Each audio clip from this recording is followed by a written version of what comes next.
পরিচালনাগত ত্রুটিতে জর্জরিত তৈরাজি বাড়ি sub centre. আর জানিয়ে আজ সিমনা বিধানসভার চাচু বাজার প্রাথমিক স্বাস্থ্য কেন্দ্রের অধীন এই পূর্ব নোয়াগাঁও এডিসি ভিলেজের তৈরাজ বাড়ি সাব সেন্টার এবং কেন্দ্রটি নিয়োজিত ডাক্তার লিটন দেবনাথ ঠিকমতো অফিস ডিউটি করেন না। তিনি প্রত্যেক দিন দেরি করে আসেন। সমরেশের দেববর্মা নামের এক ব্যক্তি ছেলের টিকা দেওয়ার জন্য সাব সেন্টারটিতে যান সকাল 10টা নাগাদ। কারণ আশা কর্মীরা বলেছিল তার ছেলের 10 বছরের টিকা দেওয়ার জন্য সাব সেন্টারে নিয়ে যেতে। এতদিন এলাকাবাসীর মুখে শুনতেন, আজ তিনি বিষয়টা নিজেই প্রত্যক্ষ করলেন। সাব সেন্টারটি দায়িত্বপ্রাপ্ত ডাক্তারের কারণে ভুগছে গোটা এলাকাবাসী।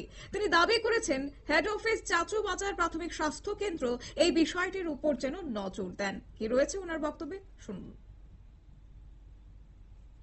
আমার বিসিতে আং ফাইকা 10টাও আং হাইসক আইজাক তালা খুলুক জায়গা টিকা হাইসক আইজাক 10টা লগ লগেন অটো হাইসক পাইকা টিকা বেরেক লাংখা ओमफ्राय सेन्टार खुलुक जायगा बहाय बसुक हायका 10टा 45 हायै खुलुक लांथा बायका बायदमलगै आं मारिंखा चिनि ककपिनाय रंनो हायै आबन किसा न्यूज कभारेज खाफेगा दिनै आं रिङि माना हाका बायदमलग खायै दिनै बहाय बसारा दिन उंटंना दिनै आं हायैसे साइमन आनि प्रब्लेम आं टिकारिना हायतिनि नुफायका टान बसलाम टिकारिना हायतिनि नुफायका तो साबसिन तो फुङाव फुंनिसिम खुलंगनि कक दं माने 8टा बा 9टा टाइम मटामटी दं अब 10टा 10:30 पौने 11टा खुलक जागौ अब दैटा मन आमचाइनि लोकरा अब बबाहाय क्लाइ।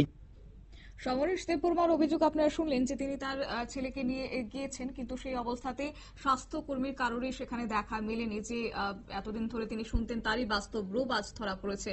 মূলত এই স্বাস্থ্যকর্মীদের গাহিয়ালিপনার কারণেই এবার পুনরায় স্বাস্থ্য পরিষেবা কিন্তু আবারও প্রশ্নের মুখে থেকে যাচ্ছে। নিয়ে নিচ্ছে ছোট্ট একটি বিজ্ঞাপন বিরতির সঙ্গে থাকুন।